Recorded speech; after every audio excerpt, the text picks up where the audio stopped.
Hi friends, ఎలా ఉన్నారు అందరూ? ఈరోజు బెండకాయలు హార్వెస్ట్ చేస్తున్నాం. చూడండి, మా వారు కట్ చేస్తున్నారు. హాయ్ చెప్పండి. ఎలా ఉన్నారు అందరూ? మమ్మల్ని ఇంతగా బాగా సపోర్ట్ చేసినందుకు ధన్యవాదాలు. మేము అనుకోకుండానే చాలామంది ఏంటది సబ్స్క్రైబ్ చేసుకుంటున్నారు. సో దానికోసం మీ అందరికీ థ్యాంక్ యూ. కుషు టాటా చెప్పు, హాయ్ చెప్పు. హాయ్. మా వాడు కూడా బెండకాయలు కోసేస్తున్నాడు. ఈరోజు చాలా ఉన్నాయి బెండకాయలు.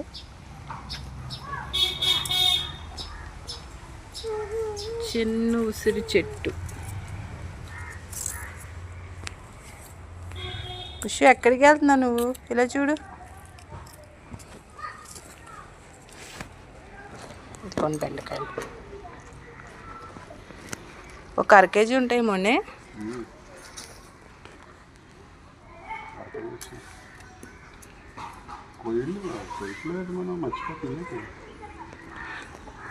కోయడానికి గడ్డి, మొక్కల దగ్గర గడ్డి బాగా పెరిగింది. మొక్కలకు బలం ఉండదని వాటిని శుభ్రం చేస్తున్నారు గత 3 రోజుల నుంచి మా ఆయన గారు.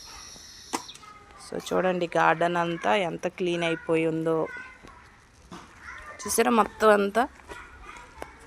అంతా గడ్డి పీకారు. ఇంకా దానివల్ల బెండకాయలు కోయలేకపోయాం ఇన్ని రోజుల నుంచి. ఇదంతా శుభ్రం చేశారు ఈరోజు. సండే కదా, సండే మార్నింగ్ నుంచి మధ్యాహ్నం వరకు మొత్తం క్లీనింగ్ అయిపోయింది గార్డెన్ అంతా. ఇప్పుడు బెండకాయలు కోసి కొంచెం బీరకాయ పాదులకి పందిరి వేయాలని చూస్తున్నాం. వర్షాలు పడడం వల్ల ఇవన్నీ కట్టాలనుకున్నాం, కట్టలేకపోయాం. ఇంకోటి కుషు వల్ల కుషుని చూసుకోవడం సరిపోతుంది. ఇంకో బెండకాయలు ఏరేస్తున్నాయి. బెండకాయలు చూపించు కుషు బెండకాయలు చూపించు. ఇలాగా బెండకాయలు చూపించు. ఇలా చూపించు. ఇటు మా కుషిగడికి వేసిన కుర్చీ అది. అటు ఇటు వెళ్ళకండి. ఎన్ని ఉన్నాయి ఇంకా? ఇగోండి, ఇక్కడ ఉన్నాయి చూడండి పక్కన. కనిపిస్తలేదా? ఎందుకంటే ఆకుల్లో కలిసిపోయినాయి. ఇగోండి ఇక్కడ కాయ చూడండి, అది పట్టుకుని చూడండి.